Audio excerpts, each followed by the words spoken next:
Jaribu kuwaza matatizo yangekuwa kwako ingekuwaje. Hakuna nependa haya matatizo na yakikukuta nauma. Utasema kwa wapi Mungu, yamenizidia haya machungu. Na sisi kama Uplands FM tumekuja hapa kwa ajili ya mhitaji wetu Richard Fwimi. Kwetu sisi ni mhitaji wa 8 kwenye kampeni ya tunaishi nao kwa mwaka huu 2025. Tumesha washika mkono wahitaji wengine takriban 7. Huyu ni wa 8. Kwa hiyo tumekuja kuungana na wananchi wa Lusisi na kata ya Igima kwa ujumla, sanjari na vijiji jirani ambao wapo hapa kwa ajili ya kuhakikisha kwamba sisi kama Radio Uplands FM wanatuunga mkono na tunafanikiwa walau kuweka historia kwenye maisha ya Richard ambaye anahitaji kwenda kupata matibabu. Wana Lusisi, tupungiane mkono namna hii. Nimefurahi kuwaona ndugu zangu wa Lusisi kwa sababu nyinyi ni wenyeji na mmejitokeza kwa wingi. Kwa ujumla wetu naomba niwasalimie Kamwene. Bwana Yesu asifiwe. Tumsifu Yesu Kristo. Mwana kondoo ameshinda. Assalamu alaikum. Baada ya hizi salamu niwafahamishe kwamba tuko live kupitia 89.1 Uplands FM. Kwa wale ambao wanatusikiliza muda huu, najua walikuwa wanasubiri kuona nini tutakuja kukifanya hapa. Kama una ndugu yako yuko nyumbani hajapata wakati wa kufika hapa, mwambie kwamba ana uwezo wa kutusikiliza kupitia 89.1 Uplands FM. Tukiwa hapa kijiji cha Lusisi, kata ya Igima, na tumekuja kwa ajili ya kampeni ya tunaishi nao. Mhitaji wetu kama nilivyosema hapo awali ni wa 8. Anaitwa Richard Fwimi, ndiye ambaye tumekuja kumshika mkono. Kwa hiyo kwa wale ambao wako mbali pia wanaweza kutufuatilia kwenye mitandao yetu ya kijamii. Hapa nazungumzia Instagram, Facebook, YouTube na kote huko tunapatikana kwa jina la Uplands FM. Lakini niombe sasa nitumie nafasi hii kusema watumishi wa Mungu, hiki kinachoendelea mtuombee. Na wazee wa kimila, hiki kinachoendelea mtusaidie. Sawa sawa Tunachotamani tuanze salama na tumalize salama kampeni yetu. Kwa hiyo tuombe, kila mtu aombe kwa namna yake. Sawa sawa Naomba nikuinue mwenyekiti wa serikali ya kijiji cha Lusisi. Wewe utakuja kutukaribisha hapa. Utamkaribisha mtumishi wa Mungu afungue shughuli yetu hii kwa sala fupi. Kadhalika utafanya utambulisho. Baada ya mtumishi wa Mungu, wewe utafanya utambulisho wa serikali yako na wajumbe ambao wako hapa. Karibu.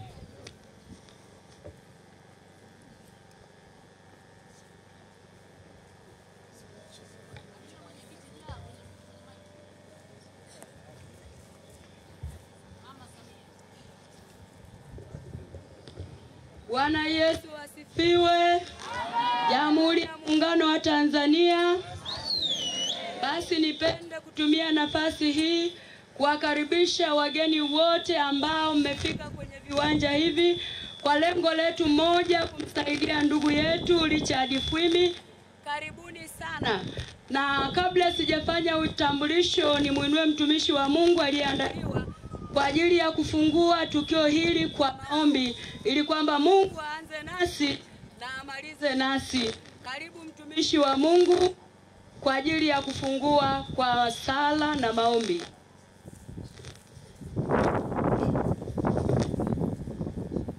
Naomba nisome neno la Mungu kutoka katika Yakobo 1:27. Inasomeka hivi: dini iliyo safi isiyo nataka mbele za Mungu Baba ni hii, kwenda kuwatazama yatima na wajane katika dhiki yao na kujilinda na dunia pasipo mawaa. Naomba tuombe.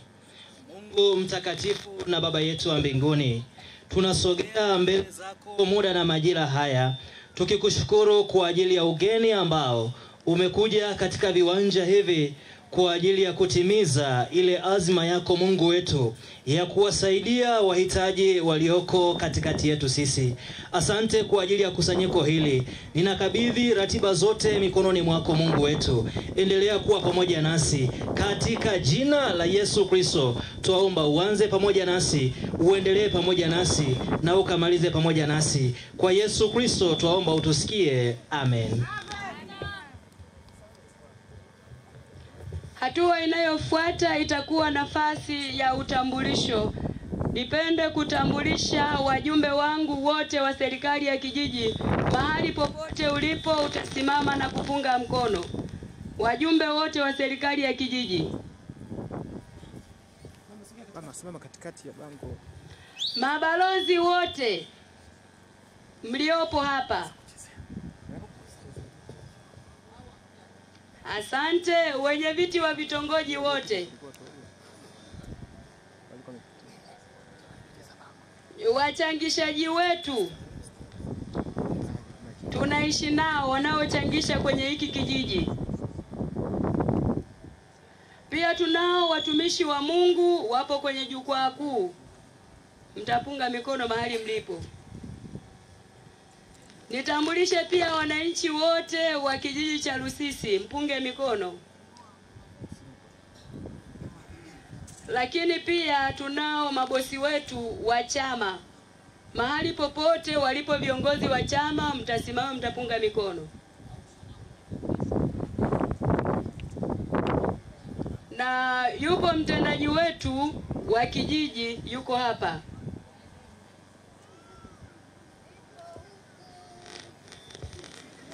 Asante.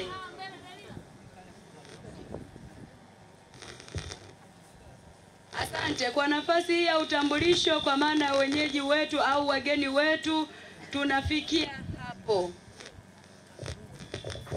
Nakushukuru mwenyekiti, na sasa naomba ukapumzike tu. Naomba mimi niwatambulishe wafanyakazi wa Uplands FM haraka.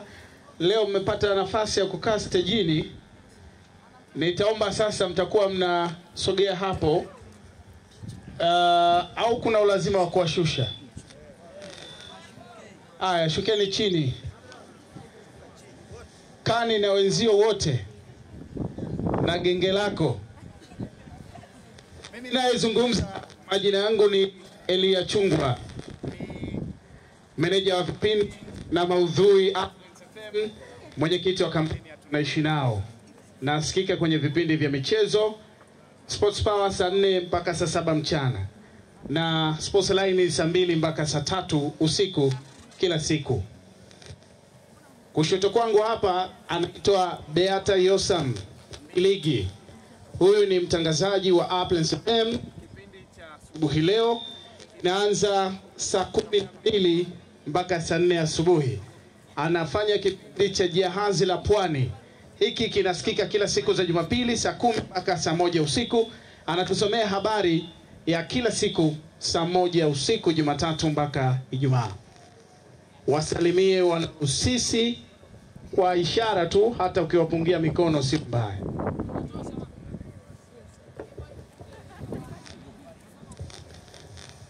Huyu bwana anaitwa Edi Hashim. Jina lake maarufu sana ni Kani Jeyara, ni mchambuzi kwenye vipindi vya michezo Uplands FM na mwandishi wa habari. Vipindi vya michezo ni Sports Line saa 2 mpaka saa 3, Sports Power mpaka saa 4 mpaka saa 7 mchana. Wasalimia wana Lusisi.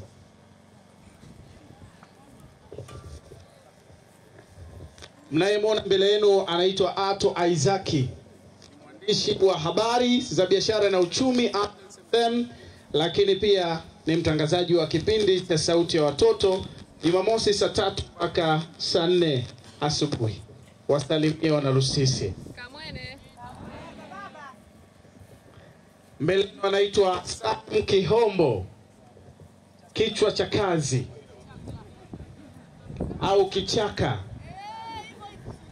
Huyu bwana anasikika kwenye kipindi cha Night Show Ijumaa mpaka Jumatatu saa 6 usiku mpaka saa 12 asubuhi.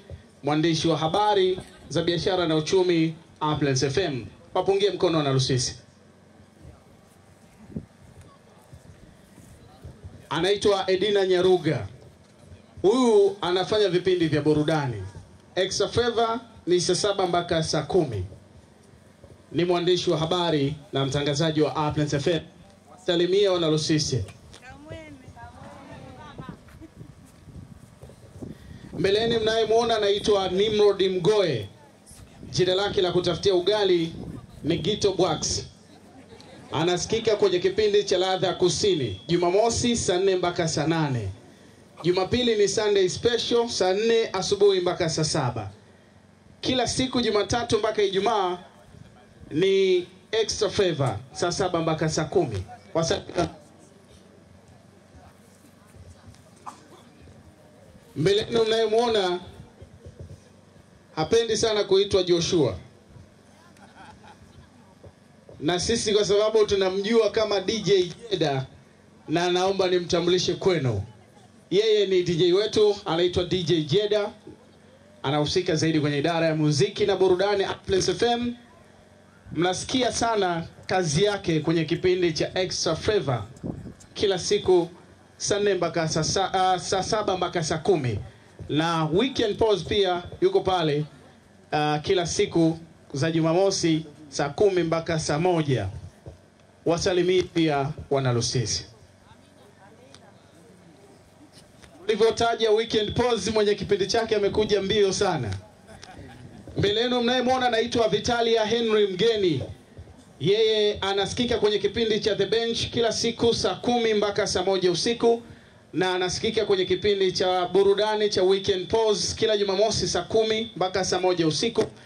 Kadhalika anatusomea habari ya saa 6 mchana kila siku.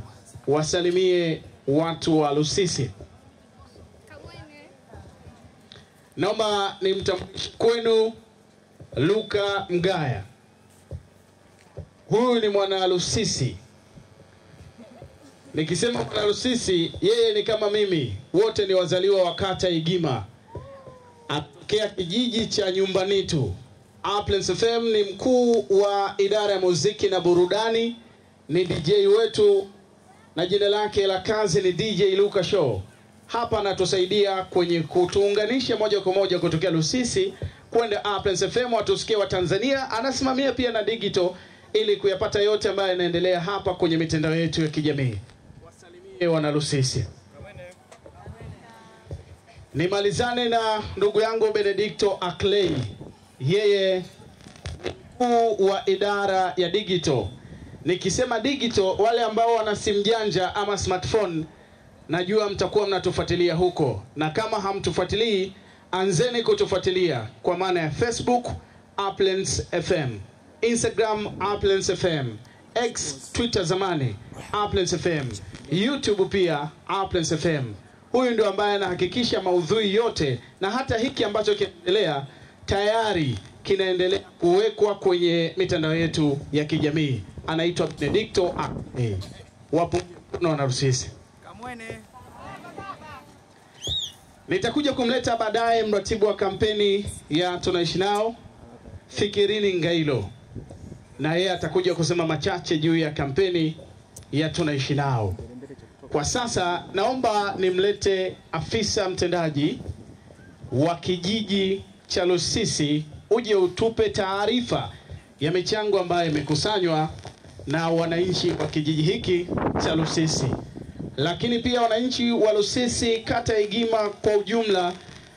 Tupo hapa na mheshimiwa diwani ambaye ni mgeni wetu maalum ambaye anatuongozea shughuli hii ya kampeni yetu ya Tunaishi Nao hapa Lusisi. Tunafahamu kwamba eneo lake la kiutawala kwa sababu ni diwani wa kata hii. Atapata nafasi ya kuwasalimia baadaye na ndiye ambaye atakayetuongozea shughuli yetu hii. Karibu afisa mtendaji, tupate taarifa ya michango ambayo imekusanywa na kuratibiwa na serikali ya kijiji cha Lusisi. Karibu.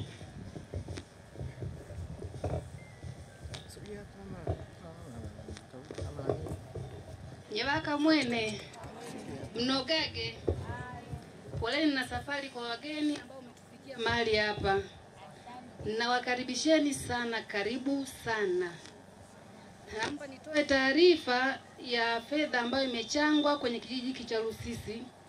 Fedha imepatikana kiasi cha shilingi 1,230,700. Vifaa: kuna mahindi debe 1.5, parachichi lita 10, chumvi paketi 1, mayai 3, mashati 2 pamoja na blauzi 1. Kwa majina, mimi ninaitwa Delila Msovela, ndo mtendaji wa kijiji cha Lusisi. Asanteni sana. Tunakushukuru sana afisa mtendaji. Hivi wana Lusisi wenyewe mpo?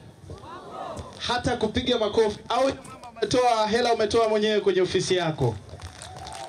Kwa sababu kama wananchi wa Lusisi mmeweza kuchangia zaidi ya shilingi milioni 1, mtendaji wenu anatoa taarifa, hata kumpigia makofi jamani. Mnatupa wasiwasi kidogo. Baadaye nitaleta genge langu liwachangamshe kidogo. Genge la Mr. MC Manyanya. Umesema MC ni Mzee Chapombe ndo MC. Sawa, muda huu naomba nikulete mratibu wa kampeni ya Tunashao, ndugu yangu Fikirini Ngailo. Huyu ni mwandishi na mtangazaji wa Uplands FM. Anasikika kwenye kipindi cha Sayari ya Upako Jumapili saa 12 mpaka saa 4 asubuhi. Kila siku Jumatatu hadi Alhamisi anasikika kwenye kipindi cha Mapito Yangu saa 4 mpaka saa 6 usiku, na anatusomea pia habari ya saa 1 usiku siku ya Jumamosi. Kwa sasa naomba uje uwasalimia na Lusisi kwa kuzungumza machache juu ya kampeni ya Tunaishi Nao, lakini pia utawatambulisha wachangishaji wetu kutokea maeneo mbalimbali, na baada ya hapo tutapa nafasi pia mheshimiwa diwani na yeye aje azungumze na wananchi wa Lusisi. Ndugu zangu, niwaombe tu utulivu. Nimesema tumechelewa kuanza lakini tunamaliza kwa wakati kabisa. Karibu mratibu.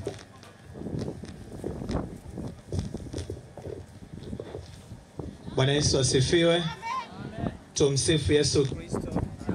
Salamu alaikum. Kamwene wengine hoeule. Asante sana. Jambo la kwanza, tunamshukuru Mwenyezi Mungu aliyetupa uhai na uzima wa kupata nafasi ya kufika mpaka hapa siku ya leo. Amina. Kwa sababu tunaamini wako wengi ambao walipanga kwa ajili ya siku ya leo, lakini wamejikuta wameailisha. Amina. Wameailisha kwa sababu mbalimbali. Yupo ambaye leo ameamka anaumwa, lakini kuna mwingine leo amepata taarifa nyingine ambayo imemfanya awe nje ya hapa na hata kusafiri pia. Amina. Kwa sisi ambao tumepata kibali cha kuiona siku ya leo na kufika hapa, basi tuna kila sababu ya kumshukuru Mwenyezi Mungu katika hilo.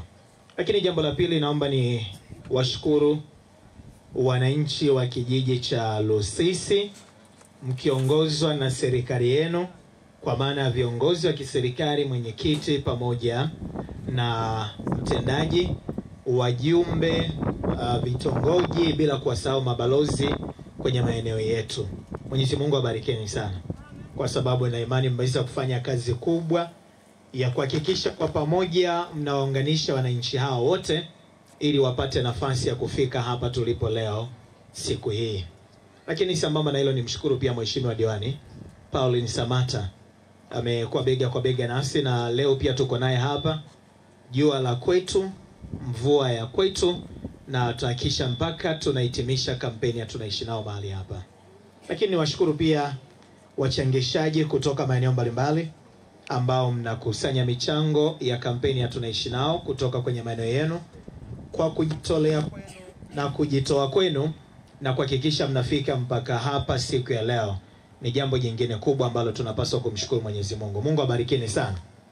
Lakini nitakuwa mchoyo wa fadhila ikiwa sitotoa shukurani za dhati kwa wasikilizaji wetu ambao hata sasa wameungana nasi kupitia masafa 89.1 wakiendelea kutusikiliza kutoka maeneo mbalimbali, kwa namna ambavyo wameendelea pia kujitoa na kushiriki nasi kupitia kampeni hii ya Tunaishi Nao. Ni kampeni msimu wa 7 kwa maana ya mwaka wa 7 tunaendelea kuifanya kampeni ya Tunaishi Nao, lakini wameendelea kuwa na sisi bega kwa bega kila siku, kila wiki tunatambulisha mhitaji, bado wameendelea kutushika mkono. Tujipigie makofi sote kwa pamoja. Kabla sijaenda mbali zaidi, naomba nizungumzie machache kama mratibu wa kampeni ya Tunaishi Nao. Nimekwisha toa shukurani za dhati kwa wale wote ambao mmeungana na sisi kupitia kampeni ya Tunaishi Nao kuhakikisha tunawasaidia wenzetu ambao wanapitia changamoto mbalimbali za kukwama na kushindwa kuendelea katika maisha yao ya kawaida. Naomba niseme kwamba hiki ambacho tunakifanya ni Mungu pekee ndo ambaye anajua kile ambacho tunakifanya, lakini pia anajua kitu gani ambacho atakifanya kwako kwa sababu ya kile ambacho unakifanya. Amina. Kama niwape historia Kidogo mwaka 1981 kwa mara ya kwanza ndipo ambapo dunia ilipata taarifa ama kugundua kuhusu uwepo wa virusi vya ukimwi ama ukimwi. Baada ya taarifa ile ya uwepo wa virusi vya ukimwi au ukimwi, mambo yalikuwa mengi sana. Kuna wanaharakati tofauti tofauti ambao walizungumza vitu vingi, kwa sababu ilionyesha wazi kwamba virusi vya ukimwi havina tiba, havina dawa ya kutibu, hakuna chanjo. Hapo ndipo ambapo walijitokeza watu mbalimbali wakazungumza mengi juu ya wale ambao tayari wamekwisha ambukizwa na virusi vya ukimwi. Wapo ambao walisema watu wale wawekwe alama ambayo itakuwa usoni, kiasi kwamba popote utakapopita watu wao wanajua kwamba huyu ana ukimwi. Amina. Lakini wapo ambao walisema wale wenye virusi vya ukimwi wote wauawe ili kuepusha virusi vya ukimwi kuendelea kusambaa. Lakini wanaharakati, watu wa haki za binadamu waliinuka na kulipinga jambo hilo, kwamba lisifanyike hilo, kwa sababu leo unamtazama yule kama ni mwathirika wa virusi vya ukimwi, jambo ambalo haujui ni kapataje huo ukimwi. Amina. Tunajua sababu mbalimbali ambazo zilikuwa ama ambazo zinaweza kufanya mtu akapata ukimwi. Inawezekana kuna mwingine alienda hospitali akachoma sindano, alichangia sindano na mwingine. Mwingine alichangia uembe na mwingine. Je, ukimwi huu ameupata kupitia uzinzi? Ni hapana, si ndio? Kwa hiyo wanaharakati waliibuka na kupinga hilo, kwamba hapana, tutaua watu wasiokuwa na hatia kwa sababu tu ya changamoto ambayo wako nayo leo. Lakini wengine wakaenda mbali zaidi, wakasema unamtazama mtu ambaye ni ana ukimwi, sisi tunamtazama kama mwathirika, si ndivyo? Lakini tunajua nyuma yake anatazama kama nani? Mwingine ni baba wa familia, mwingine ni mama wa familia, lakini pia mwingine ni kaka wa familia. Pamoja na changamoto kubwa alionayo, bado haimuondoi yeye kuwa baba wa ile familia. Pamoja na changamoto ile alionayo, bado haimuondoi yeye kuwa mama wa familia. Baada ya hapo ndipo wanasayansi walipoanza kufanya jitihada za nguvu kuhakikisha wanapata chanjo ama kupata dawa ambazo ni ARV. Mwaka 2000 kwenye bara la Afrika ndo ziliingia rasmi na kuanza kutumika mpaka leo. Kwa nini nimelisema hili? Nilikuwa ninawapa hiyo story kidogo ili tuweze kujifunza kitu. Tunakutana na baadhi ya changamoto chache kutoka kwa watu wachache, kwamba tunawasaidia watu ambao tayari wamekwisha choka, si ndivyo? Hali ambayo inapelekea mtu huyu anafariki siku chache baada ya kusaidiwa. Narudia tena swali ambalo nimewahi kuliuliza. Ni rahisi kwetu sisi kwenda kwa mhitaji ukamwambia kwamba hatuwezi kusaidia kwa sababu utakufa? Ni nani ambaye anatambua kwamba yule atakufa? Kwenye story niliyowapa virusi vya ukimwi, wale ambao walikuwa wanasema wengine wauawe kwa sababu ya virusi vya ukimwi, wapo ambao walitangulia kufa wao hata kabla ya wale wenye virusi vya ukimwi. Amina. Na walikufa kwa sababu tofauti tofauti. Ninasema haya kwa sababu ya haya ambayo mawazo ya watu wachache ambayo tunayapitia, changamoto ambazo tunaziona kutoka kwa watu wetu, wakizungumza haya na yale, kwamba hayana tija na wala hayawezi kutusaidia. Leo tunapokuja Lusisi kumuona mhitaji wetu Richard Ifwime, ni alikuwa mpambanaji kama wapambanaji wengine. Wana Lusisi, alikuwa anashinda na lala? Alikuwa hafanyi kazi? Alikuwa mwizi? Alikuwa mtu mzuri ambaye anapambana, si ndio? Lakini leo amekutana na ile changamoto. Mtu unapomwambia kwamba ana changamoto ya figo, ana changamoto ya ini, ana changamoto ya mapafu kujaa maji, ana changamoto ya tumbo kuvimba, wanaona kama tumechelewa kumtibu. Lakini Richard Ifwime pamoja na familia yake wameendelea kuhangaika pale ambapo wanaweza. Baada ya kwenda hospitali mbalimbali, kupewa rufaa pale Mbeya kwa ajili ya kwenda Dar es Salaam kwa ajili ya matibabu Muhimbili, bado hawakuwa na milioni 6 za kuwapeleka huko. Lakini wakaomba kuendelea kupatiwa kliniki ya kila mwezi pale hospitali ya rufaa Mbeya, ambayo ilikuwa inagharimu shilingi 300,000 kwa mwezi. 200,000 ni dawa ambazo anatakiwa kutumia kila mwezi. 100,000 ilikuwa ni fedha ya vipimo na check-up ambayo anatakiwa kufanyiwa kila mwezi. Familia wamepambana mpaka hapo. Imefikia hatua ambayo wamefeli hata kwenda kuchukua hizo dawa. Amina ndugu zangu.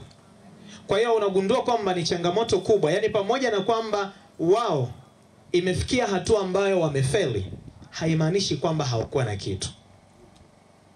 Ng'ombe alikuwa nazo, lakini aliuza kwa sababu ya kuumwa. Mashamba alikuwa nayo, aliuza kwa sababu ya kuumwa. Alikuwa na miti, ameuza kwa sababu ya kuumwa. Tafsiri yake ni nini?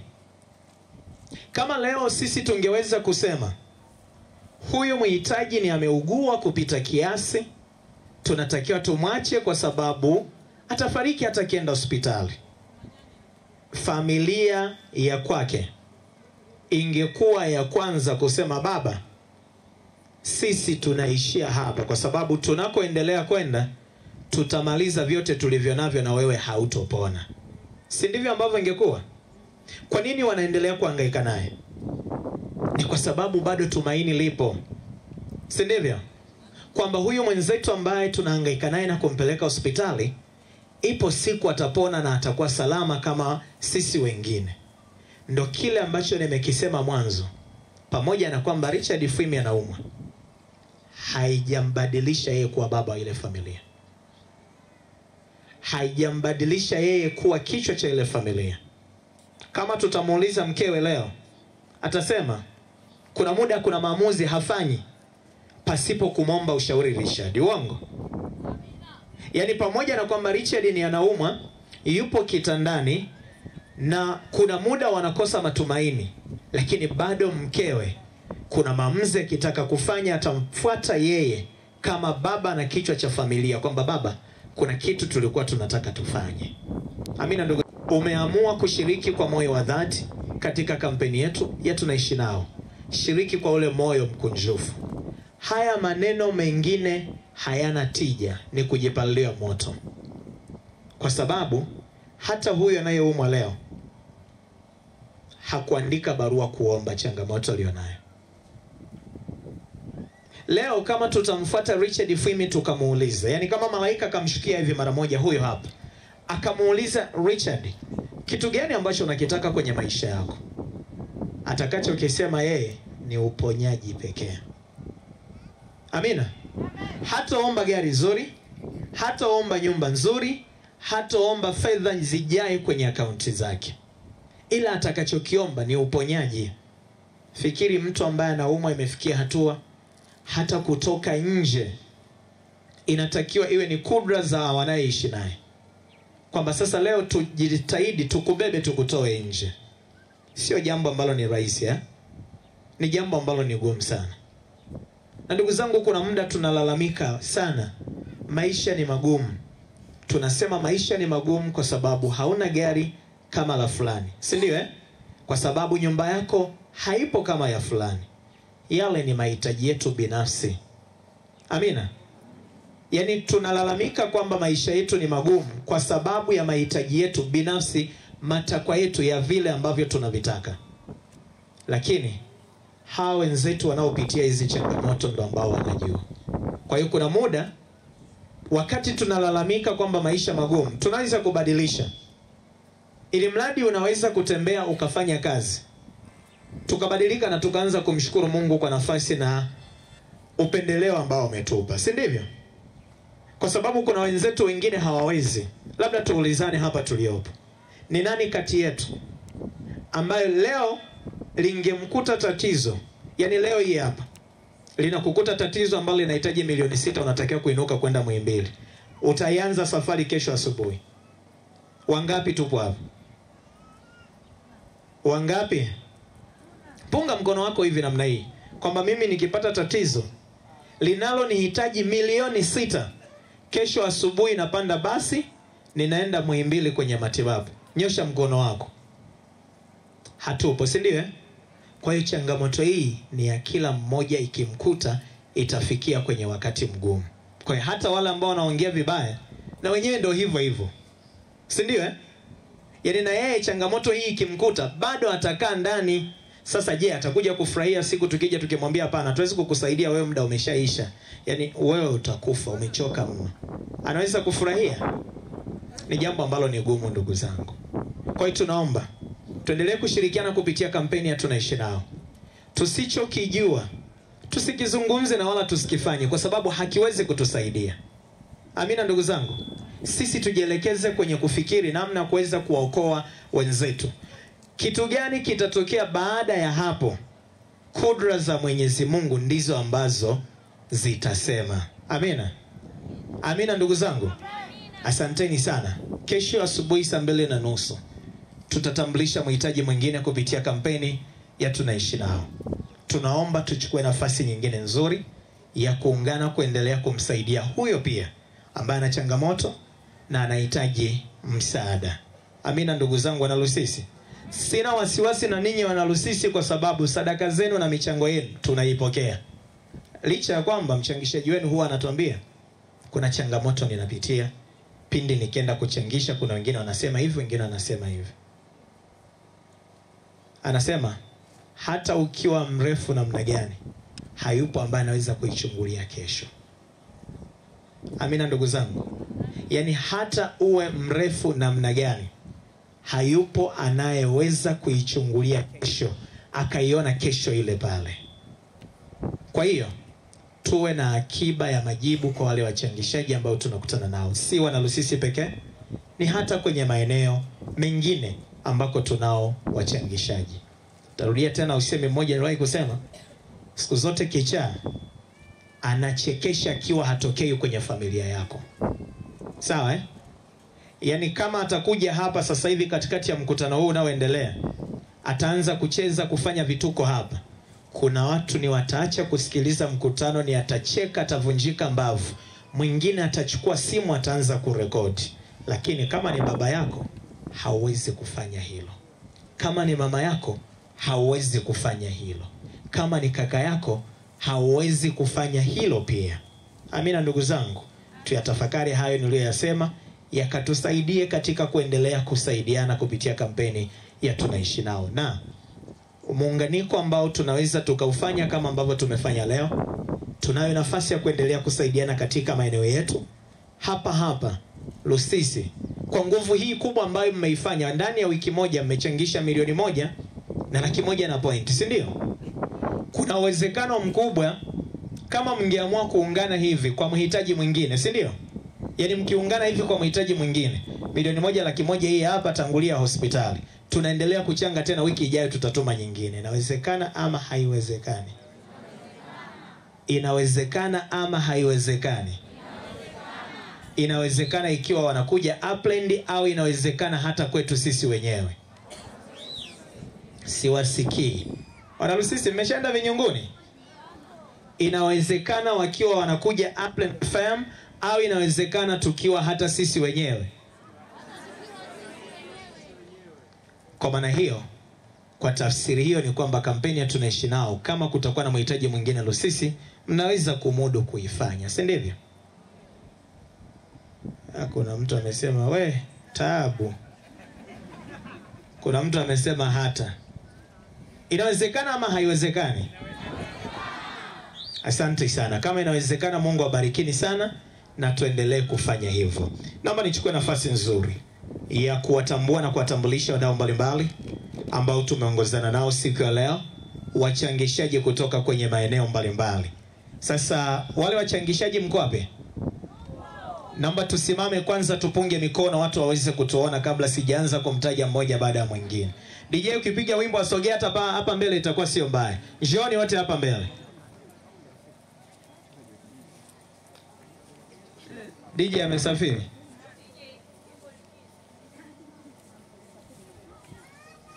Aya, naomba tusogee hapa mbele, hapa. Tusogee upande ule. Sasa nitaenda kuwatambulisha, na namna ya kuwatambulisha nitakuwa ninasoma eneo ambalo wanachangisha na kile ulichokuja nacho. Vile nitakapokuwa ninasoma utakuwa unarudi. Amina. Naomba tusogee hivi, mwache nafasi hapa. Yes, hapo tuko sawa Nitakapokuwa ninasoma eneo utakuwa unapunga mkono na unarudi ili watu waweze kutufahamu. Amina. Asante sana. Ndugu zangu wana Lusisi na maeneo ya karibu, waliopo mbele yetu ni wale wachangishaji wanaochangisha kampeni ya Tunaishi Nao kutoka katika maeneo mbalimbali ambako wamekuwa wakipokea sadaka hizo. Amina. Wao wameamua kujitolea. Hapa unapowaona hayupo hata mmoja ambaye tuna akaunti ya benki ya kwake kwamba mwishoni mwa mwezi tunaingiza mshahara ama tunakuwa tukiingiza chochote kwake. Hawa wote wameamua kujitolea, kila mmoja kwenye eneo lake ambalo anawakilisha atakuwa anachangisha na analeta sadaka kama ambavyo mmekuwa mkizisikia na kama ambavyo nitasoma hapa. Tuwapigie makofi. Tunao wachangishaji kutoka mtaa wa Nazareti Njombe mjini, amekuja na shilingi 52,000. Kutoka Melinze 72,500. Tunapunga mikono tunarudi Lakini pia kutoka Hagafilo shilingi 52,350. Kutoka Mgendela shilingi 101,500. Wachangishaji kutoka Utalingolo wamekuja na kiasi cha shilingi 2,800.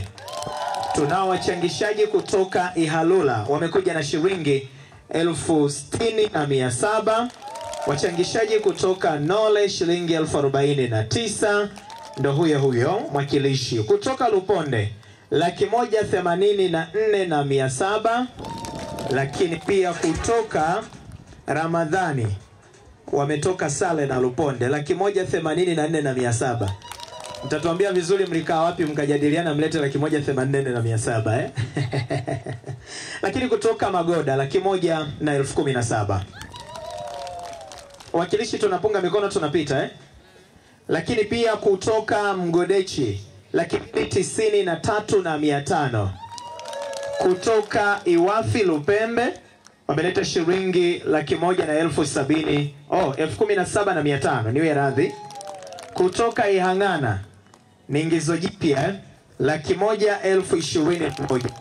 Kutoka Itipula wameleta shilingi 101,052. Kutoka Nundu 101,300. Ibena Kati 86,400. Kutoka Makoga shilingi 73,000. Stendi ya zamani shilingi 101,045 kutoka kwa Mashalom. Lakini pia kutoka Ngalanga 63,600. Maria Kayombo yupo? Mwakilishi mwenzie? Okay, sawa. Kutoka Yakobi shilingi 110,000. Lakini pia kutoka Choni na Mpechi 106,000. Kutoka Usalule 54,000. Kutoka Igagala shilingi 84,000. Kutoka Kilenzi Uwemba shilingi 51,300. Kidegembye 580,450, ambapo KKKT walitoa shilingi 99,800 kwenye hiyo fedha. Kutoka Matembwe shilingi 92,400, kutoka Mfereke shilingi 40,500, Makanjaula 1,134, kutoka Mji Mwema 2,24,100, kutoka Kambarage 286,300, kutoka Maheve 112,800, kutoka Lunyanywi 143,500, kutoka Limage 95,050, kutoka Igominyi 46,000, Msete na stendi mpya 100,020, kutoka Iwungilo shilingi 62,000, kutoka Ruhanda shilingi 64,100, kutoka Njomlole 2,214, kutoka Idunda 95,100, Lugenge 125,000, kutoka Usita 83,300, kutoka Wikichi 112,000, Matiganjola 161,100, kutoka Mpeto shilingi 100,065, kutoka Nyombo shilingi 2,07,400, kutoka Ihanga shilingi 58,000, kutoka Igima 200,030, kutoka Ikando shilingi 110,300, kutoka Itunduma 479,950, kutoka Muhaji. Itunduma ni timu kubwa, wanaweza kaomba mechi na Lusisi halafu na Lusisi msitoboe. Oh yes, kutoka Muhaji 2,10,12. Hawa ni ingizo jipya, kwa mara ya kwanza wameanza kuchangisha wiki hii, tuwapigie makofi. Kibena hospitali 96,000. Lialalo kitongoji cha Idamu 31,000 kutoka kwa Fanuel Mwaluka. Lakini pia wiki iliyopita tulikuwa Imalinyi, wao wamekuja pia leo, mwakilishi amekuja na shilingi 2,40,000. Lakini pia tumepokea shilingi 110,000 kutoka Lulanzi, namba wakilishi Lulanzi. Hapa ni Utelewe, mmekuja na shilingi ngapi? Utelewe tumekuja na 2,200,200, na katika hiyo kanisa la Lutheran Samaria wametuchangia 1,700,000, na Mungu awabariki sana watu wa Samaria. Asante sana. Watu wa Utelewe wanarudi hao namna hii. Ihanzutwa au mmekuja na half cake? Mmekuja na chingapi? Naitwa Baraka Nyagawa, mwakilishi wa Ihanzutwa, nimekuja na 100,044. Asanteni sana wana Ihanzutwa. Asante sana. Naitwa Oscar Mligo kutoka Mawindi, kwa muunganiko wa watu wa Mawindi, kwa sababu sisi ni wageni ndio tunaanza. Tumechangia 100,000 na shilingi 5,000. Mmepeleka kwa katibu? Tumeshapeleka. Katibu ana taarifa hiyo? Ndio. Katibu wangu, taarifa ya London unayo? Asante sana, basi naomba urudi. Sasa ni vile ni kwamba katibu hajaniandikia hapa, lakini fedha zao zote zimefika na zimejumlishwa. Amina. Yani ni kama mwenge hauluki kijiji. Amina. Makusanyo ambayo yamefanywa na hawa wenzetu wote kwenye maeneo mbalimbali ambako wanapita, wamekusanya jumla ya kiasi cha shilingi 5,337,850. Hicho ndo kiasi ambacho wamekikusanya mpaka muda huu ambacho wamekileta. Lakini wapo ambao mlituma fedha kupitia namba ya mratibu, kupitia kampeni tunaishi nao na M-Pesa lipa namba. Kwenye simu tumepokea jumla shilingi 1,116,000, ambayo sisi kama Upland FM kwa uratibu wetu kupitia namba zetu pamoja na wale ambao wanachangisha kwenye maeneo mbalimbali, tumepata kiasi cha shilingi milioni 6,443,850. Hiyo ndio fedha ambayo tumeipata na tumeweza kuja nayo mpaka sasa hivi.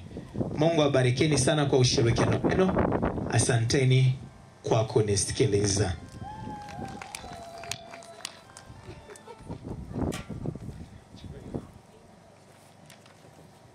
Haya, pamoja na kwamba hawa wenzetu walichangisha sadaka mbalimbali na hata pale ofisini pia kuna baadhi ya vitu ambavyo tulivipokea.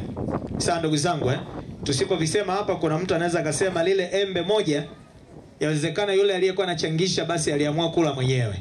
Sawa Tumekuja na embe moja, machungwa 20, viberiti pakiti 3, mchele kilo 4, vijiko 12 au dazani moja, viatu pea moja, karanga nusu kilo, dagaa pakiti 6, mswaki mmoja, dawa ya meno moja, dawa ya kuchua moja, soksi pea 2, zipo nguo mbalimbali ambazo tumekuja nazo, lakini vile vile kabeji 2, sabuni ya unga pakiti 10, sabuni miche 12, chumvi pakiti 39, lakini vile vile parachichi 3, mafuta ya kupakaa kopo moja, maharage kiasi, lakini nyanya chungu pia zimekuja, nyanya tikiti maji moja, mchele kilo 5, inakuwa kilo 9 hapo sukari kilo 8, mahindi debe 8, nanasi 9, majani ya chai pakiti 6, viazi vitamu vipo kiasi, viazi debe 3.5, ndizi za kuiva chane 3, mayai 2 yamebadilishwa kuwa fedha. Amina. Lakini pia upo unga wa tetele. Wabena mnasema luhavi, si ndio Asanteni kwa kunisikiliza na Mungu akubariki sana.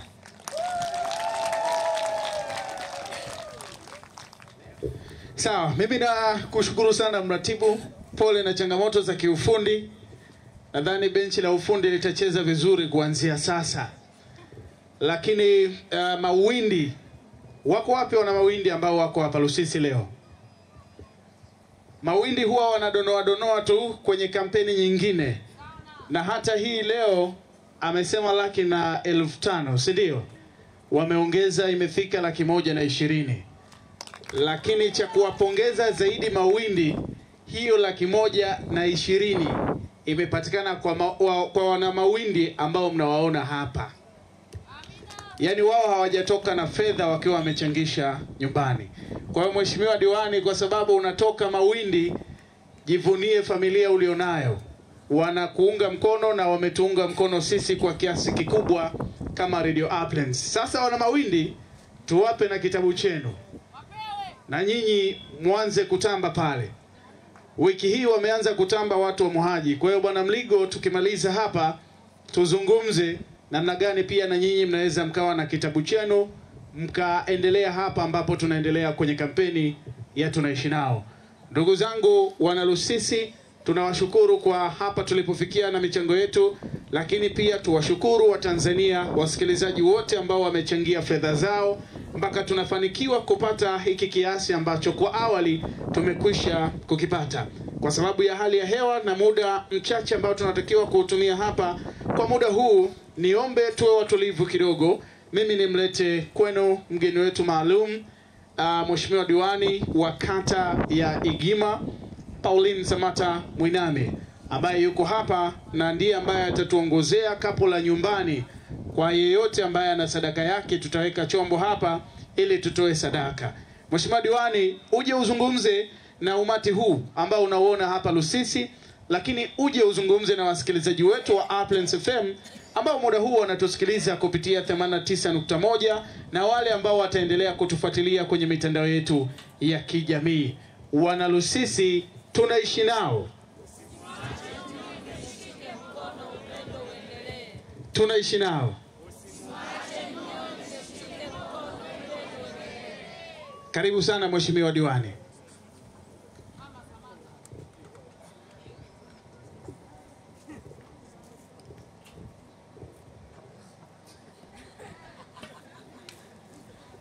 Mzee mitano tena bwana.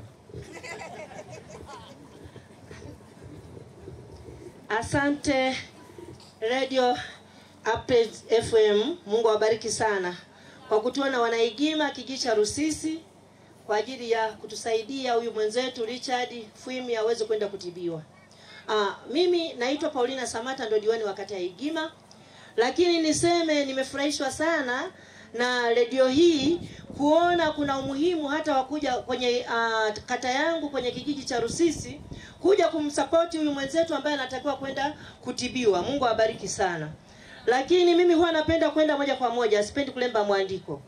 Mimi nishukuru vijiji vyote vilivyotoka pande zote kuu 4 kwamba wameona leo waje kwenye kijiji cha Rusisi watuunge mkono, na nimesikia kiasi ambacho kila kijiji kimetuunga mkono. Nasema Mungu awabariki sana sana sana.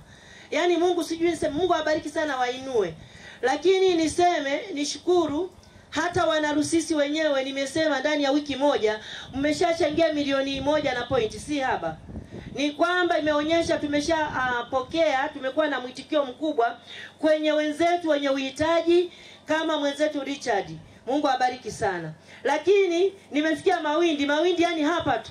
Yani ni papo kwa papo. Tayari tumefika 120. Mungu awabariki sana sana. Hii inaonyesha kwamba tumetambua umuhimu wa kuwa pamoja, kuimba wimbo pamoja, kuwaona wenzetu wahitaji na kuwasaidia ili wakatibiwe. Nikushukuru sana Maskini Jeuli. Mimi nitapenda kutumia jina la Maskini Jeuli kwa sababu ndivyo ninavyokutambua.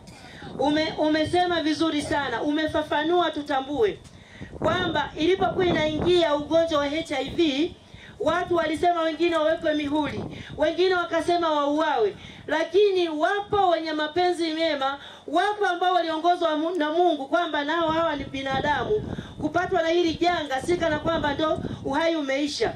Na kwa kupitia zile kauli zimefanya sasa wenye HIV wanadunda wako, na unaweza usiwatambue kwamba yana tatizo gani. Nishukuru sana kwenye wale waliokuwa na maono ya hekima na kuona basi hawa wengine wasinyanyapaliwe. Na ni pamoja na hili la leo la kwenda kuwaona wenzetu ambao wanakuwa wako majumbani, wameshindwa kwenda kutibiwa kwa sababu ya uchumi. Nao tusiwanyanyapae. Hii ni ishara ya FM radio wameanzisha kutufundisha sisi, si lazima wakati wote waje hawa wahitaji, tunaishi nao. Kama tunaishi nao tusisubiri radio ije tukumbushe. Basi kumbe inatukumbusha hata tukiwa wenyewe tutembeleane, tutoleane taarifa pale tunapoona jirani anaumwa, amekosa msaada, tuchangishane tuweze kumsaidia aende akatibiwe. Mungu awabariki sana Prince Radio ambaye mlibuni huyo, naamini inawezekana ilikuwa ni wazo la mtu mmoja aliyebuni akaona basi alilete, na imekuwa ni faraja kwa wahitaji, lakini ni faraja kwenye serikali yetu ya Jamhuri ya Muungano wa Tanzania, Mama Samia, kwamba ipo redio iliyoona umuhimu wa kuwaona wenye uhitaji ambao wameshindwa, inatuunga mkono kwa kupitia kampeni ya tunaishi nao. Mungu awabariki sana. Lakini umeshasema, ulinong'ona pale kwamba hutakuwa na muda mwingi wa hapa ni kazi tu ya marehemu Magufuli, lakini Mama Samia amesema kazi iendelee. Sasa kama tunasema kazi iendelee, mimi nilikuwa nasema kama mheshimiwa, basi twende kwenye kuchangishana sasa. Lakini mimi wamesema kuna kapu la nyumbani. Kapu la nyumbani, wanipe kapu nianzishe.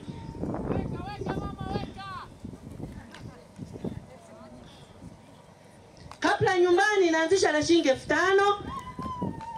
Lakini na mimi nimekuja na 1,500,000.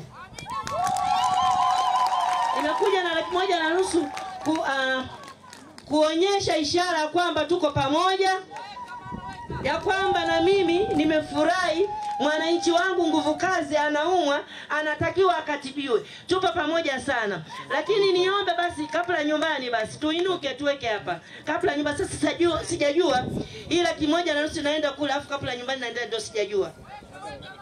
Wewe ndio umeanza. Sasa hii tuipeleke kule. Tupelekee kwa katibu. Tunakushukuru sana mheshimiwa diwani. Wakati huu sasa mama si ndio ameanzisha dimba? 5 tena? Au mmesema nyinyi sio mimi? Mimi hapa ni nyumbani, nikisema watasema nimeingia za uchawa. Tunakushukuru sana Mheshimiwa Diwani kwa ukarimu wako na kuwagusa wahitaji kama hawa, lakini pia kutunga mkono kama Radio Uplands. Kufika tu kwenye kampeni hii kwetu ni faraja, na sisi kama radio tutaendelea kukuunga mkono.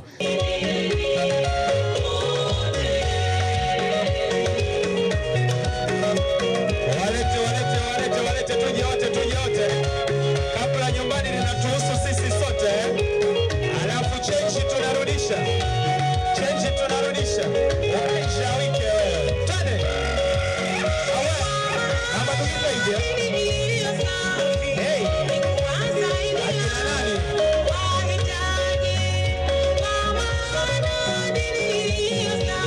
Nikufanyaje? Walete. Wewe manyanya wewe.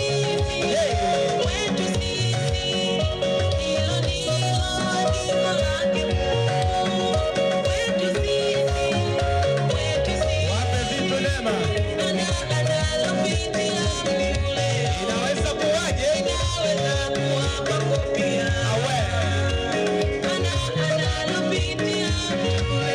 Inaweza. Kwa hiyo sema sasa.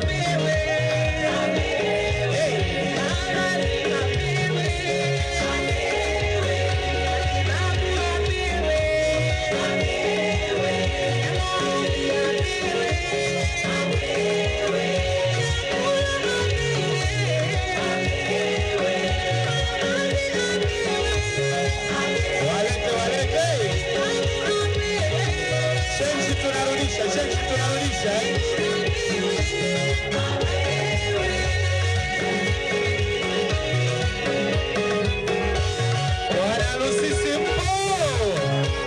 Jamani, niombe sasa kama tulivyokuwa tumeketi muda ule, na sasa tuketi kwenye maeneo yetu ili tuweze kupata hesabu ya jumla ya michango yote ambayo tumeikusanya, kwa maana ya kwamba ile ambayo iliratibiwa na Uplands FM kupitia kampeni yetu ya Tunaishi Nao, ile ambayo iliratibiwa na serikali ya kijiji cha Lusisi, na ile ambayo tumeweza kuchangia hapa kwa makundi mbalimbali kadiri ya muda ambao tulikuwa tunapata nafasi ya kuweza kutoa michango.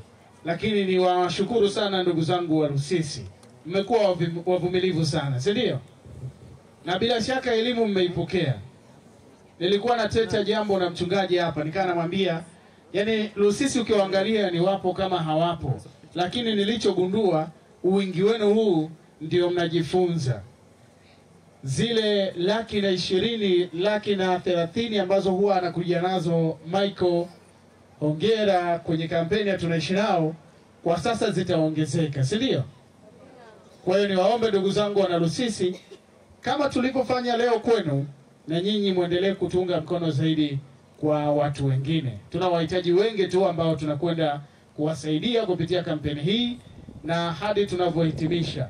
Kwa hiyo leo najua elimu mmeipata na mmepona vizuri. Kwa hiyo tuendelee kuchangia kampeni ya Tunaishi Nao kwa nguvu. Sawa sawa. Wakati tuko Imalinyi, wenzenu Imalinyi pia walituambia kwamba sisi tulikuwa tunajua Uplands mna wahitaji 12 ambao mmewaandaa. Kwa hiyo tunashangaa mmefika kwenye kijiji chetu bila taarifa. Kwa manake watu wa Imalinyi walikuwa wanajua kwamba sisi Imalinyi hatutaenda kwa sababu wagonjwa tumekwisha kuandaa. Sawa sawa. Tumeenda pia Luponde. Tumemwona mhitaji kule, tunaenda kumsaidia. Wanasema hizi taarifa ilibidi mlete mwezi mmoja kabla. Tukasema kwamba sisi utaratibu wetu ni kubaini mgonjwa na kusimama haraka kwenda kumsaidia. Kwa wana Lusisi, tumeona tulivyofanya kwa Richard Fwime, si ndio? Huyo mwenzetu atainuka, ataenda kupata matibabu. Tuendelee kufanya na kwa wengine ili tuweze kuwaokoa waweze kwenda kupata matibabu. Hii namba kubwa ya wachangishaji ambayo mmeiona hapa leo, yani uwingi huu haujakamilika mpaka wawepo na wale wa Lusisi. Sawa sawa. Leo Warusisi wanaonekana kama hawapo kwa sababu wamemezwa na uratibu wa serikali ya kijiji. Lakini sehemu nyingine tutakayoenda ama ambazo huwa tunaenda, manake hii namba kubwa huwa inajumuishwa na watu wa Rusisi. Sawa sawa? Kwa hiyo niwaombe sana wana Rusisi na maeneo yote jirani na kijiji hiki, kwa hiki ambacho tumekifanya, tuendelee kuongeza nguvu kwa wahitaji wengine. Wakati tunaendelea na kampeni, mkurugenzi mtendaji wa Radio Uplands alikuwa yuko njiani na alikuwa anaendelea na majukumu mengine pia ofisini, ndio maana amekawia kidogo kuwa pamoja na sisi, lakini yuko hapa. Natamani kabla hatujapata majumuisho ya fedha za michango yote ambayo imekusanywa hapa kwa uratibu ambao tumeusema, naomba mzee wangu ni kulete hapa uzungumze na umati huu wa wana Rusisi, kadhalika na Watanzania ambao wanafuatilia Uplands FM waweze kusikia machache. Najua ndugu zangu wachangishaji, leo ndo mmepata surprise kidogo, sio? Huwa mnakuwa wapweke. Haya, baba yenu huyu hapa, kama kuna shida mwelezeni yeye. Sisi za kwetu huwa tunasema. Karibu sana. Asante. Rusisi Kamwene. Awali ya yote namshukuru sana Mwenyezi Mungu kwa sababu kila kinachoendelea chini ya jua Mwenyezi Mungu ndiye anayepanga. Kwa hiyo sio kwa uweza wetu. Lakini niwashukuru sana watumishi wa Uplands kwa kushirikiana na wadau ambao wanatoka kwenye maeneo mbalimbali kuhakikisha wanashiriki na kuratibu shughuli nzima, kwanza ya kuwapata wagonjwa, lakini pili kuratibu michango, na tatu kuhakikisha baada ya michango kupatikana kuhakikisha mgonjwa anakwenda kutibiwa. Niwashukuru vile vile wasikilizaji wa 89.1 Uplands FM. Jana nilienda kijiji cha mwisho kabisa mpakani na Njombe. Kiko katika halmashauri ya Wanging'ombe. Kijiji kile kinaitwa Igando. Wakaniambia, nikawauliza mnaifahamu Radio Njombe? Wakasema hata ukienda kumuuliza mtoto mdogo kabisa hapa anaifahamu. Nikawauliza kwa nini? Wakasema kutokana na ile kampeni ya tunaishi nao, sisi tunafuatilia sana. Kwa hiyo nikajua kwamba wanatusikiliza. Lakini kwanza niwatie moyo. Kwenye kukusanya hii michango kuna watu wana lugha ambayo unaweza ukakasirika sana.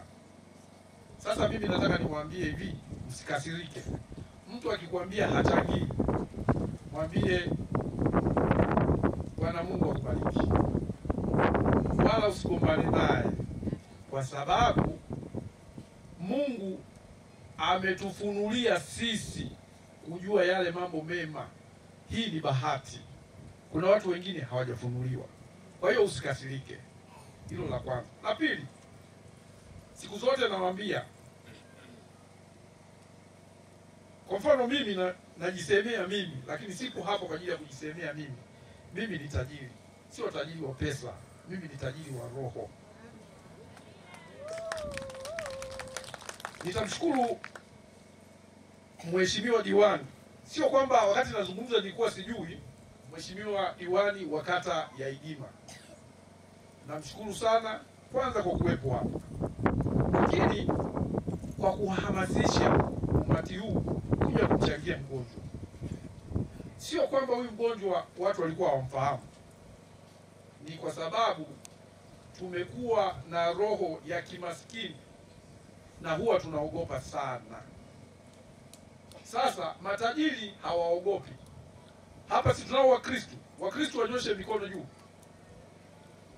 Sasa leo ninawapa homework. Nendeni mkasome kwenye Bible. Inasema usiogope.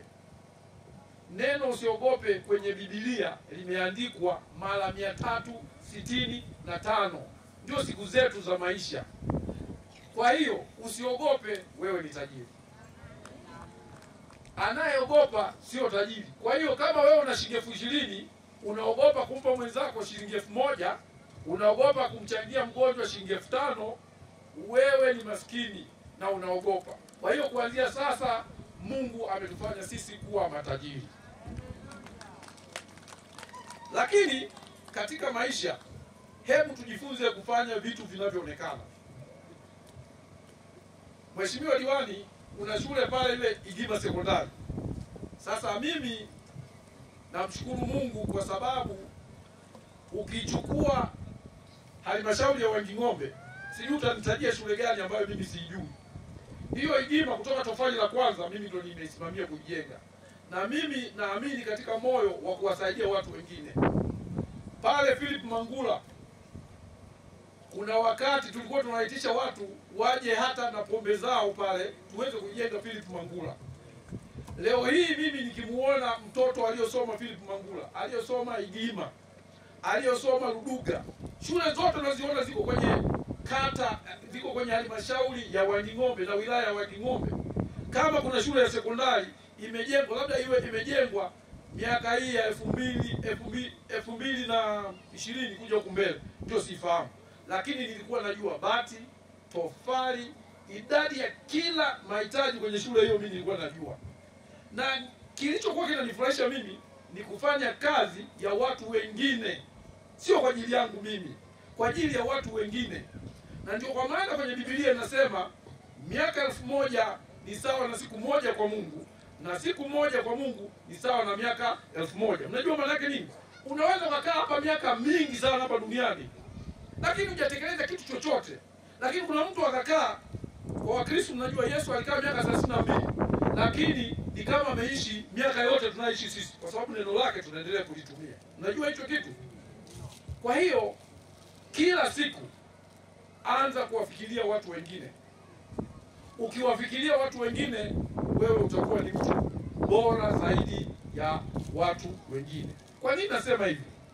Nyie wana Rusisi, mnajua hawa watu wametoka Kidegembe, wametoka Luponde, wametoka maeneo tofauti. Hivi wanamfahamu huyo? Labda niulize wana Rusisi, mnawafahamu hao watu waliotoka Kidegembe? Mnawafahamu? Hawa hawamfahamu hata huyu mgonjwa, lakini nyie mnamfahamu mgonjwa. Inawezekana mlikuwa mnaenda kumwangalia, mnaondoka. Lakini tungekuwa na roho ya kwanza ya upendo, maana yake tungemsaidia kabla hata hali haijawa mbaya namna hiyo. Kwa hiyo tukiwa na wahitaji kwenye maeneo yetu, sisi Uplands tunafanya kama chachu. Nyie wasaidieni hao watu. Haitusaidii kitu, watu wengi sana wanatuhumiana eti mtu hakwenda kumzika mtu. Sasa nataka niwaambie, thamani yangu nikiwa mzima, mimi nataka niwaambie, leo nikifa hapa, mkiniacha hapa, wala hakuna shida yoyote. Mtakaopata shida ni nyie, kwa sababu mwili wa binadamu unanuka sana, kwa sababu kuna chumvi kwenye mwili wake na mafuta. Kwa hiyo mkiacha maji yangu hapa, itanuka, lazima mwende mkaizike. Kwa nini hatuchukui majukumu haya tukiwa wazima? Mtu anaumwa, ndio tumsaidie. Sijasema msiende kuzika. Kuna watu ni wagumu wa kuelewa namna mtu anapokuwa anaelekeza. Kuna mtu anaweza kaja hapa akasema, yule mkurugenzi wa hapa anasema tusiende kuzika. Sijasema tusiende kuzika au tusitoe michango na mapicha na manini mtu akifa, hapana. Lakini umuhimu wa mtu ni pale anapokuwa mzima. Kwa hiyo tujitahidi sana kuwasaidia watu wakiwa wazima wanapotuhitaji sisi. Jambo la mwisho, sio kwa umuhimu, ninaomba muendelee kuisikiliza Uplands FM. Wale waliosoma historia wanajua tulianza zana za mawe, tukaja zana za chuma, tukaja mapinduzi ya viwanda. Saa hizi mtu tajiri ni yule mwenye taarifa sahihi, information and technology. Kuna mtu hapa amekuja anatokea kile chuo cha uandishi wa habari kutoka kule Morogoro. Mtu mwenye taarifa sahihi ndiye mwenye pesa. nataka niwachekeshe. Hapa Igima sinalima viazi. Hivi mnawajua wananunua viazi? Ngoja niwaambie. Wale madalali wana taarifa sahihi za bei za viazi. Anaongea na mwenye gari, anachukua mpunga, anatia mfukoni. Anakuja kuongea na wewe mwenye viazi, anakuambia nakuletea gari, unakubali, anachukua mpunga, anatia mfukoni. Wewe umeshinda miezi 3 au miezi 6 unalima viazi. Mwenzio hafanyi hicho kitu kwa sababu ana taarifa sahihi. Umeelewa hapa? Kwa hiyo sio tukimbia. Unajua watu lazima tu fanya kazi. Unaweza ukafanya sana kazi lakini usiwe na mapato kwa sababu huna taarifa sahihi. Tuwe na taarifa sahihi. Sasa taarifa sahihi mnazipata wapi? Niwaombe muendelee kusikiliza vyombo vya habari ikiwemo Afrens. Fuatilieni kwenye mitandao ya kijamii. Ninawakumbusha tena, usipofuatilia vyombo vya habari utaendelea kuwa maskini kwa sababu wale wenye taarifa sahihi ndio wanaoneemeka. Sio hiyo tu. Hapa inawezekana kuna mtu amenunua gari. Anaenda kununua gari kwa mtu kule Dar es Salaam au hata hapa Njombe mjini. Yule ana taarifa sahihi. Anachofanya anaagiza gari kwa milioni 10 kwa sababu ana taarifa sahihi. Wewe anakuambia milioni 15. Na lazima ulipe kwa sababu huna taarifa sahihi. Kwa hiyo jifunze kutafuta taarifa sahihi kabisa. Tuendelee kusikiliza Uplands. Na ninaomba niwaase wana Lusisi, hakikisheni watoto wenu mnawapeleka shuleni. Shuleni hawaendi, wakitoka shuleni wakirudi hawatakuwa matajiri, ila watakuwa wamejikomboa na kitu kinachoitwa ujinga. Ukiondoa ule ujinga unaweza kufanya mambo mengine, maana utapata taarifa sahihi. Kwa hiyo tunaomba sana msikilize Uplands kwa sababu sisi tunawaletea taarifa sahihi. Tuna watangazaji ambao wanafuata kanuni za kuwaletea nyie taarifa sahihi. Fuatilieni kwenye mitandao ya kijamii. Kwa mfano hili tukio lote la leo hili tukio la leo utaliona kwenye mitandao ya kijamii. Mtu akikwambia kwamba ile michango inaliwa, utamjibu nilikuwepo na nimeona kwenye mtandao wa kijamii wa Uplands michango yote imemfikia mlengwa ambaye atakwenda hospitali. Baada ya kusema hayo mengi sana, niwashukuru sana wana Lusisi, niwashukuru sana Watanzania wote wanaosikiliza Uplands popote inaposikika. Maana tunasikika hapa na tunasikika duniani kote kwa kupitia internet. Tunasikika, wale walikuwa wanacheza hapo wasifikiri wanaonekana wamecheza hapa tu, wanaonekana duniani kote kwa sababu sisi tunapatikana duniani kote. Kwa hiyo niwashukuru sana wasikilizaji wa Uplands popote walipo. Niwashukuru sana wana Lusisi. Niwashukuru sana viongozi wa kijiji cha Lusisi. Nimshukuru mheshimiwa diwani na uongozi wa kata ya Igima. Niwashukuru wachangishaji kutoka maeneo tofauti ambao huwa wanatembea kwenda kuomba michango bila kulipwa. Hakuna mtu yoyote anayelipwa. Niwashukuru wafanyakazi wa Uplands, lakini nimshukuru na Mwenyezi Mungu kwa kutufanya sisi wengine kuwa wazima, maana hii ndio zawadi kubwa kabisa kuliko zawadi nyingine ambazo Mungu ametupatia. Baada ya kusema hayo mengi, asanteni sana na niwaase wana Lusisi kushirikiana na wadau wengine kwenye kampeni inayofuata. Tunakushukuru sana mkurugenzi mtendaji wa Radio Uplands na kwa maneno yako mazuri. Bila shaka na wana Lusisi, kama mlikuwa hamfahamu, ndio huyu, wapo na wengine. Niombe sasa nikulete mratibu wa kampeni ya Tunaishi Nao, ndugu yangu Fikirini Ngailo, uje uzungumze na hawa Tanzania kauli moja tu ya kiasi ambacho tumekwisha kukipata mpaka hivi sasa, kwa maana ya jumla ya michango yote ambayo tutaikabidhi kwa familia kwenye hii kampeni ambayo tumeifanya hapa, lakini pia na wale ambao wanatusikiliza kwa sababu walituma michango yao kupitia namba zetu, na wao wasikie tulichokipata leo. Karibu sana.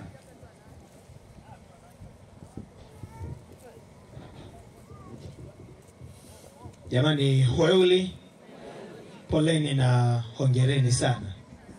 Asante. Basi kila ambacho tulikuwa tunafanya kwa ajili ya Richard aweze kwenda hospitali. Amina. Ya mchanganuo mpaka hesabu ya jumla ya michango yetu, serikali ya kijiji cha Lusisi kwa pamoja na wananchi tumekusanya kiasi cha shilingi 1,200,37. Uplands FM Radio kupitia uratibu wetu tunakuja na kiasi cha shilingi 6,04,43,850.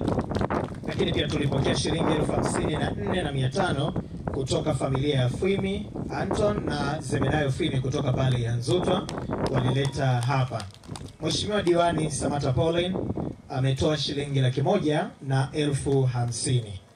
Tumeweka kapu hapa ambalo tulitamani sisi sote kila mmoja aweze kupita, na kabla nyumbani imepatikana shilingi 811,900 ambayo mchanganuo wake ni kwamba ile kapla kwanza kabisa tulipoweka chombo hapa ilitolewa shilingi 4,67,000.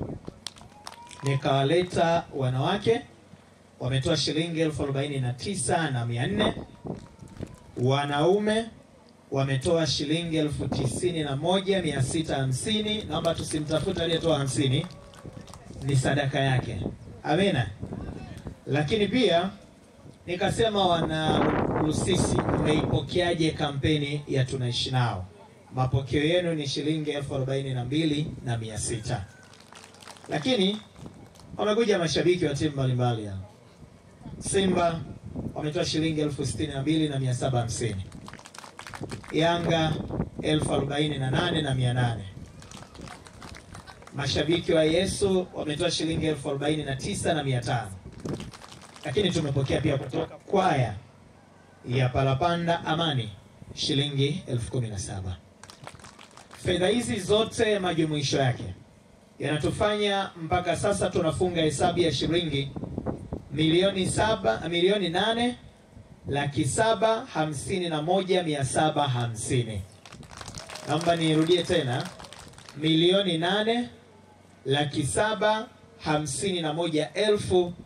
8,751,750 ndio fedha ambazo tumezipata mpaka sasa.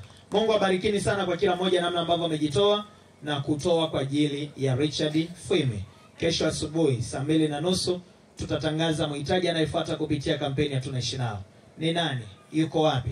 Ana changamoto ipi? Namna gani tunapaswa kushiriki? Usikose kusikiliza Uplands FM Radio.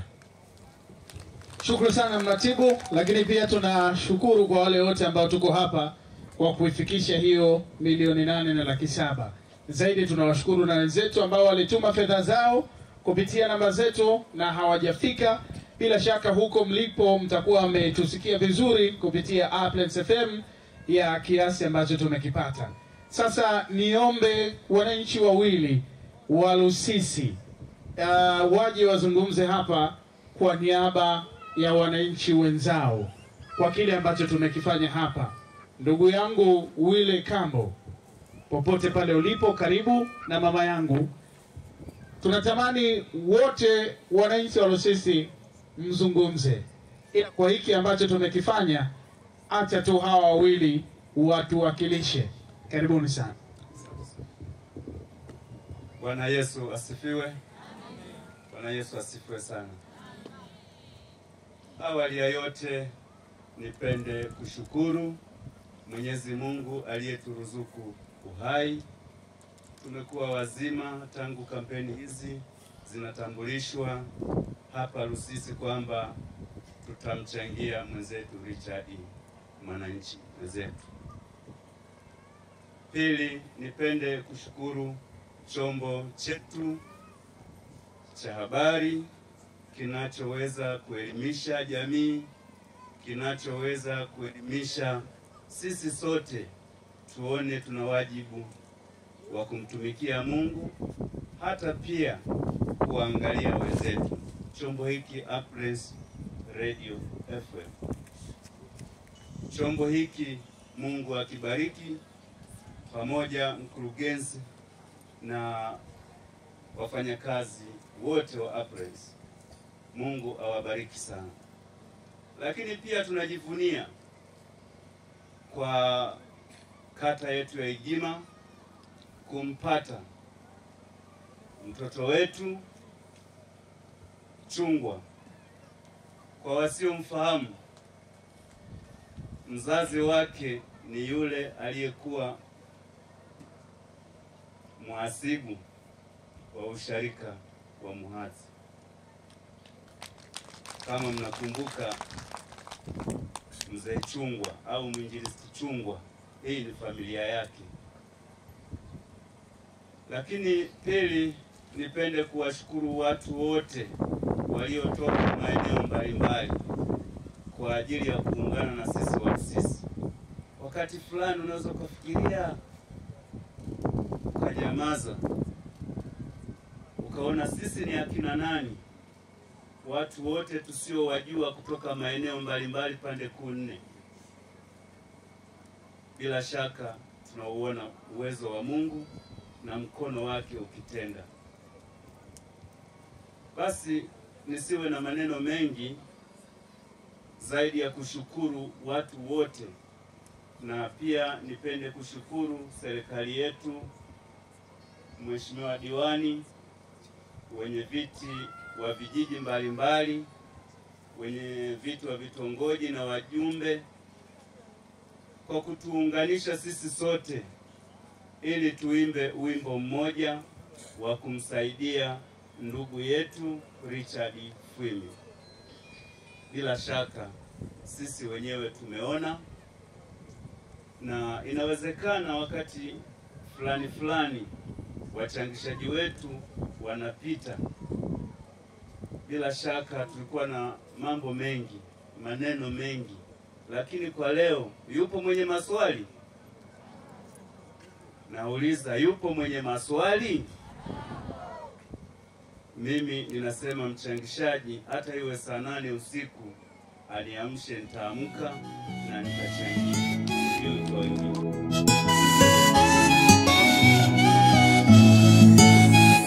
Jaribu kuwaza matatizo yangekuwa kwako ingekuwaje? Hakuna nependa haya matatizo, na yakikukuta nauma. Utasema kwa wapi?